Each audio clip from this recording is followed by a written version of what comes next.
Does your Android keyboard make the annoying clicking sound every time you type? Whether you're on the new Android 16 or an older version, those sounds can be a major distraction. Today, I'm going to show you the fastest ways to silence your keyboard for good.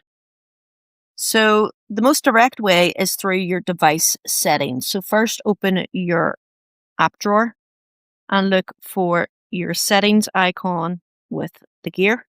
And then whenever you're in here, what you want to do is go down to System and then Keyboard. Tap on On-Screen Keyboard. Tap on the keyboard that you're using. In this case, I'm using Gboard. And then tap on Preferences. Scroll down until you see the option for sound. And if it's toggled on, toggle it off. That's the first way to do it. Another way to do it, which is more of a shortcut, is to open a search bar so the keyboard pops up and then tap the gear icon.